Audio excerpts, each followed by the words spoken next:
इसी के चलते ईरान ने आज सुबह कहा कि अमेरिका ने सीज फायर का वायलेशन कर दिया है।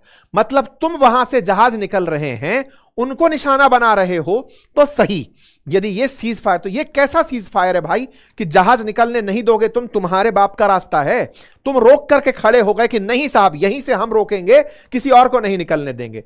तुम भाई पूरे दुनिया को अपना बंधक बना रहे हो। ये दुनिया डरी बैठी है अपने अपने नुकसान से। अक्सर बचपन में कहानी सुना करते थे, बचपन में किसान की कहानी सुना करते थे कि उसके 4 बच्चे थे, उसने सबसे कहा कि जाओ लकड़ियां लेकर आओ, लकड़ियां लेकर आओ, और फिर उसने ज्ञान दिया कि इन लकड़ियों को साथ रखो और तोड़ के दिखाओ। कोई नहीं तोड़ पाया, और जब कहा कि लकड़ियों को अलग अलग करके तोड़ो तो वो टूट गई थी, और संगठन में शक्ति नाम की एक शक्ति दी गई थी। अमेरिका ने एक भूल करी थी इस बार, जब वो ईरान पर हमला करने गया किसी को साथ लेकर नहीं गया, उसने दुनिया के सामने संगठन की शक्ति कमजोर हो गई है इसे सिद्ध किया। और इसी की कमी को आज ईरान आराम से कैश कर रहा है कि अमेरिका अकेले गया था। अगर अमेरिका कंसेंसस बनाकर जाता, संगठन में जाता, तो शायद ईरान इस तरह से दुनिया के अंदर इस तरह का संकट, ऑयल का संकट, गैस का संकट ये पैदा नहीं करता। पूरा रास्ता खुलता और दुनिया में कानून बना रहता। ये तब होता है जब संस्थाओं का अतिक्रमण होता है। यूएन का अतिक्रमण अमेरिका ने किया, आज उसका खामियाजा भुगतना पड़ा उसे कि उसके साथ कोई देश खड़ा नहीं हुआ। अगर ये यूरोपियन देश, नाटो फोर्सेस साथ आकर खड़ी होती तो ईरान की मजाल नहीं थी कि वो यहां से गुजरते जहाजों को रोकता। अब इसी कमजोरी का फायदा ईरान इतने दिन से उठा रहा था, लेकिन अमेरिका ने फाइनली फिर से अपनी सुप्रीमेसी सिद्ध करते हुए यहां से अपने जहाज निकाल दिए। और रात को इस तरह की बमबारी पूरे समय रिपोर्ट हुई। बहुत सारे सवाल इस विषय पर उठ सकते हैं, क्या यह सही है, एथिकल रूप से सही है, सीज फायर तोड़ना सही है, ईरान का तो इतना नुकसान हो गया, ये उसके बारे में कौन सोचेगा। भाई आपने और हमने क्या किया था, इंडिया ने क्या किया था, ना तो युद्ध किया, ना अमेरिका को गाली दी, ना ईरान को गाली दी। हम क्यों भुगत रहे हैं, हमारे यहां महंगाई क्यों है, हमारा तेल संकट क्यों है। तुम लोगों के झगड़े हैं, तुम्हें पहले अमेरिका से झगड़ना था, अमेरिका को ईरान से झगड़ना था। पनिशमेंट आप और हम क्यों भुगत रहे हैं, हम ही नहीं पूरी दुनिया भुगत रही है। दुनिया के बाजार गिरे पड़े हैं, जीसीसी कंट्रीज के हालत खराब हो रखे हैं, भारत जैसे देश, चाइना जैसे, साउथ कोरिया, जापान, सब, लेकिन सबको केवल अपना हित। ये वो वाली बात है दुनिया में जो अक्सर कही जाती है कि जब आप ये सोचते हो कि दुनिया में संघर्ष हो रहा है, मेरे घर तक नहीं आया, मुझे क्या। यही सेम स्थिति जब दुनिया ने सोची है उसका नुकसान हुआ है। खैर, अमेरिका ने फिर एक बार अपनी सुप्रीमेसी सिद्ध करी और आज का दिन अमेरिका का दिन है। उसने स्ट्रेट ऑफ हॉर्मुज से अपने जहाज गुजारे और गुजार कर बकायदा यह सिद्ध कर दिया कि ये लो, मैं अपने डेस्ट्रॉयर निकालने में कामयाब हुआ। पता है आपको इसका मतलब असर क्या हुआ। जो सऊदी और कुवैत डरे हुए थे अमेरिका की काबिलियत पर, क्योंकि 2 महीने से अमेरिका अपने डेस्ट्रॉयर नहीं निकाल पा रहा था वहां से, एक उसके अंदर डर बैठ गया था कि पता नहीं क्या होगा। वो खुद आज सुबह होते होते साथ आ गए और कहने लगे कि सर आप हमारा अब एयरबेस यूज कर लीजिएगा, अब हमें विश्वास हो गया है। इसका मतलब अमेरिका अपने साथ कंफर्म कराने में कामयाब हो गया है। ईरान वालों ने जो मिसाइलें चलाई उसका अल्लाहू अकबर करके वीडियो डाला कि साहब हमने खूब मैसेजेस चलाए, देखो हमने ऐसी मिसाइलें चलाई हैं डेस्ट्रॉयर्स पर, कुछ नहीं हुआ। ट्रंप इस बात को लेकर के पब्लिक के सामने आए कि मेरे 3 डेस्ट्रॉयर वहां से निकल कर आ गए हैं।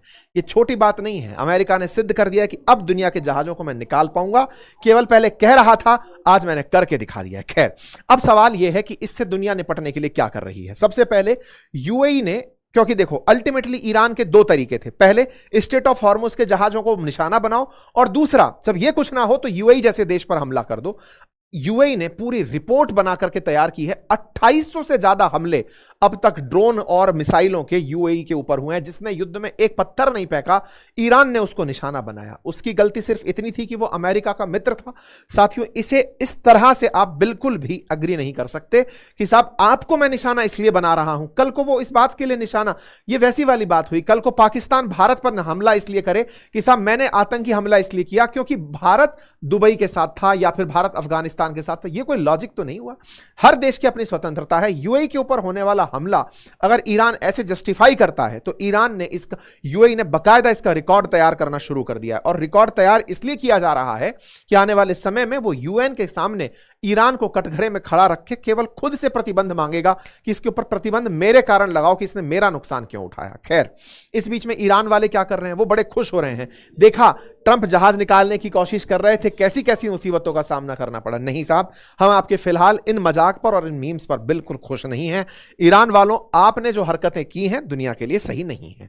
अल्टीमेटली आपने पूरी दुनिया को अपनी तरफ से चलाने का जो निर्णय लिया है, पिछले 2 महीने से आपके साथ जो घटनाएं घट रही थी, लोग सिंपैथाइज थे, लेकिन लगातार आपने तब से ये जो ब्लॉकेड खड़ा किया है, इसका कोई पक्षधर नहीं है। अब क्या हो रहा है साहब, जीसीसी कंट्रीज यूएन की सिक्योरिटी काउंसिल पहुंची हैं कि साहब स्ट्रेट ऑफ हॉर्मुज को खुलवाया जाए। स्ट्रेट ऑफ हॉर्मुज खुलवाने के लिए अमेरिका समेत जितने भी, ब्रिटेन, फ्रांस जो भी हैं, ये सब तैयार हैं कि चलो खुलवाने के लिए यूनाइटेड नेशन सिक्योरिटी काउंसिल चलते हैं।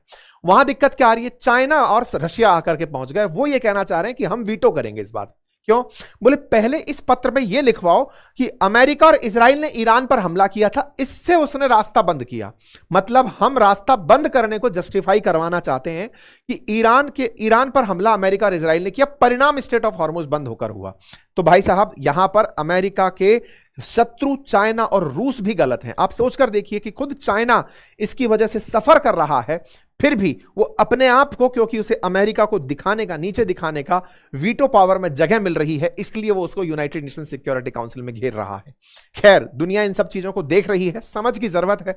जिस दिन लाइक माइंडेड लोग एक साथ आकर खड़े हुए, दुनिया संयुक्त रूप से होकर यूएन में विश्वास जताने लगी, अमेरिका खुद वापस से सैद्धांतिक रूप से वैसा ही बनने लगा जैसे वो पहले था, अगर वो ये सब करने लगा तो दुनिया में पूरी तरह से व्यापार सुगम होने लगेंगे। खैर, अब यूनाइटेड नेशन की सिक्योरिटी काउंसिल में बात तो चल रही है, वीटो भी अपनी जगह है, लेकिन सबसे बड़ा सवाल फिर वहीं आकर खड़ा होता है कि जो भी है, भारत मध्यस्थता क्यों नहीं कर देता। साथियों, ये जो अभी डिप्लोमेटिक डेस्क, कल जब हमारा डिस्कस हुआ था, उस समय पर हमने ये मुद्दा भी उठाया था कि कैसे, हमने जब राजदूत आए थे हमारे साथ में, एक और एक जनरल साहब थे, तो हमने ये प्रश्न भी बनाया था कि भारत मध्यस्थता क्यों नहीं करता। और पैनल डिस्कशन में बहुत अच्छा पॉइंट निकल कर आया। पॉइंट निकल कर यह आया कि पाकिस्तान को तो अमेरिका ने अपनी कठपुतली बना लिया, लेकिन असल में भारत जो है ना, उसका स्टेक बहुत ऊपर है। भारत अमेरिका का भी और भारत जीसीसी कंट्रीज का भी मित्र है। साथ में एक और पॉइंट था, और वो ये था कि भारत कभी भी दुनिया के लड़ाई के मामलों में नहीं पड़ता, लेकिन इस बार एक सूचना है। सूचना ये है कि मार्को रूबियो इंडिया आ रहे हैं और अरागची भी इंडिया आ रहे हैं। मार्को रूबियो अमेरिकी विदेश मंत्री का भारत में आना यह क्वाड बैठक के नाम पर हो रहा है, और अरागची का भारत आना ब्रिक्स के नाम पर हो रहा है। ब्रिक्स और क्वाड के नाम पर दोनों विदेश मंत्री भारत में होंगे, और इनकी बातचीत अगर भारत इधर से उधर कर पाया तो शायद दुनिया के बीच में बातचीत शुरू की जाए, यह बात अपने आप में स्थापित हो पाएगी। तो उम्मीद करते हैं साथियों कि आप लोगों को यह चर्चा पसंद आई होगी। जो मैंने फिलहाल जो आपके सामने एक एंगल दिया है, इसे आप कैसे देखते हैं जरूर कमेंट बॉक्स में बताइएगा। और मेरी आपसे रिक्वेस्ट रहेगी कि जब भी पैनल डिस्कशन हो सकता है आपको वो थोड़ा लंबा लगे, लेकिन उन्हें थोड़ा पेशेंस के साथ सुनने का प्रयास करिएगा। उनके तजुर्बे हैं जो उन्होंने फील्ड में महसूस किए हैं। एक अभी आने वाला डिस्कशन आपको मैं शेयर करूंगा, जिसमें एक जनरल साहब जब अफगानिस्तान थे तब उनके एक्सपीरियंस की आईआरजीसी कैसे बातचीत करती थी और उनका किस तरह का रवैया है, आप समझ पाएंगे। तो आपके व्यू पॉइंट्स के लिए हम लगातार प्रयास कर रहे हैं। उम्मीद है कि आपको ये सब चीजें पसंद आएंगी। चैनल पर नए हैं तो सब्सक्राइब कर लीजिए, क्योंकि इन सबको करने में जो भी मेहनत है उसके पीछे की असली ऊर्जा आपका प्यार है, आपका सब्सक्राइब करना है, आपका हमारे लिए एप्रिसिएशन है जो आप हमें देते हैं। तो कृपया करके आप हमें इस तरह की ताकत दीजिए और हम लगातार आगे बढ़ते रहेंगे। बहुत बहुत धन्यवाद। अपना ख्याल रखें।